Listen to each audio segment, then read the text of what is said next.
Alright, so a couple days ago, Warner Bros. Came to my university. This was something that's never done before.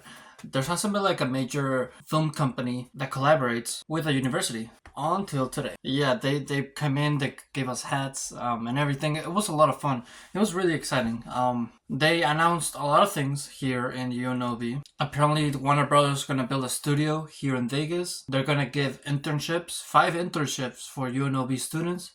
And then also, they're gonna bring professionals to the lectures. But this experience was not one that I was like really excited about. Like, I wonder what's gonna be. Maybe they're gonna like bring a celebrity, and they did bring a celebrity. They brought up the one chicken guy. I forgot his name. The chicken guy, I guess. I don't know. I forgot his name. But yeah, I thought there was gonna be like something more than that. And the fact that there's this opportunity here in my university is really saying something. It made me realize that, the US is like our land of the opportunity. There's lots of opportunity here, and it's up to you if whether or not you want to take it. And this is a path that you could choose. You could choose the path to take the opportunities that other people give you, or you can create your own path, meaning create your own film company. And this event made me think about what would happen if I did join a well-established film company. The truth is, apparently, from what I've heard of my professors, it's really hard to get into the industry. And they say that any position that somebody offers you, take it. Even if it's one that you don't specialize in, you should still take the offer because that's a way in the industry. Once you're like in the industry and like you're in one of those famous high-known companies, then you can like scale your way up, network with people, and maybe one day get to the position that you want to specialize anyway. But if you create your own film company, you could start specializing in the one skill right off the bat because you're free to do so. You're not going to make as much money, of course, like you're not going to get paid while doing this, but maybe during the long run you will get paid lots of money because you focus so much time in developing that one skill. But yet again, you can also like learn a lot from working in a film company because you're gonna meet lots of people who are experienced, and by learning from these people, that makes it so your growth goes faster. So your line of growth it's like about around the same because you got people who can teach you, and then there's learning by yourself, and I feel like through that amount of period it'll be the same amount of learning. So normally there's like a couple of ways in which a filmmaker can learn. So in general, I know this is like a different topic, but in general there's I would say there's 3 ways for filmmakers to make money. There's 1, getting hired by a company. 2, freelancing. 3, content creation. And for me, I feel like obviously I've always preached this in most of my videos, but I say that content creation is the best form because you can control your own schedule, you can make a lot of money, and you can be like as creative as you want. It's gonna be your own idea after all. But what I've seen a couple of YouTube channels do, that filmmaking YouTube channels, what I've seen them do and what the reason why they fell is because I feel like they don't focus too much on one niche. CinemaCon is one that succeeded. Cosmonaut Variety Hour is another one that succeeded. That's film review. And I've seen like other channels that focus on several different things. I know I said that if you want to make a content channel for filmmakers, you should focus on filmmaking in general. But I feel like you should like balance it. For example, you can't just upload like every video on your channel can't be a short film. People are gonna get bored of that, and you can't really be consistent with that. Like honestly, I'll be surprised if you can create one short film every week and make it better every time.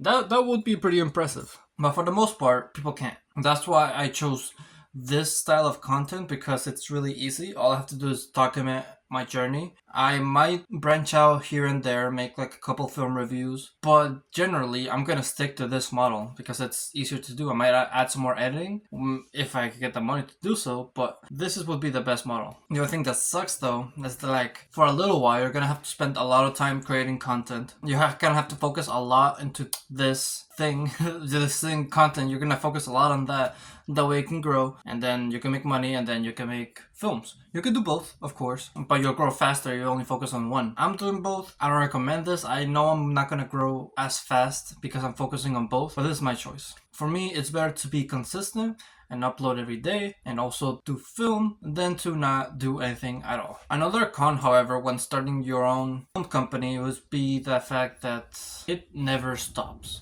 The thing about companies is the fact that they never stop. They never really take a break because if you took a break, who's gonna pay your employees? You're gonna have employees.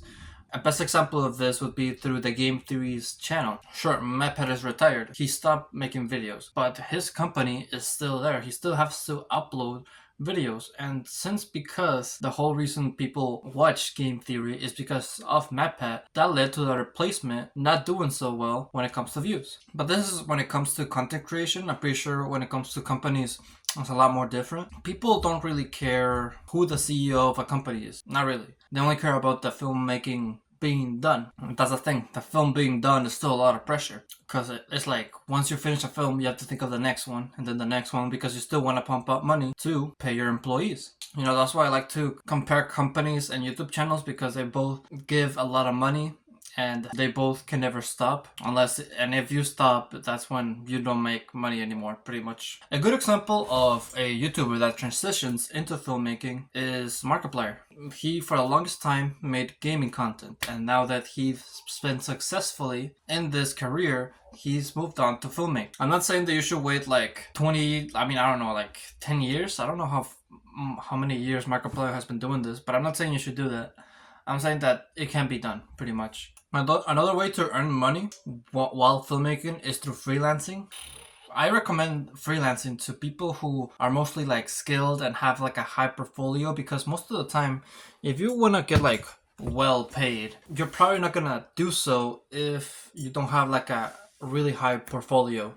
Same thing when it comes to getting hired by big film companies. You need like a big portfolio and lots of experience. So that's why I recommend people to go into film school, because that's where you can get all of that. The chances of you getting hired would be better if you do freelancing, because they're not as strict. Film companies are very strict when it comes to your portfolio. Like, they want the best in their company because they want, to make more money. Whereas if you do freelancing, most of the time there's gonna be people just testing it out, just getting the reps in, still building up. And you can also work with them and you can grow their company and you can be a part of it. So that's also another option, but it's up to you at the end of the day. I've said the cons and pros of both working in a film company and also making your own independent company. So I hope you can get something out of that. I hope you can choose what you want to do. Obviously, that you don't have to grow your company through a YouTube or like a content creation. You can find your way, of course. But right now, it really seems like the best option, the best easiest option. You could also save money and then eventually just go all in, but I don't recommend that. That's like gambling. You're not for sure gonna know if your film's gonna pop off. So yeah,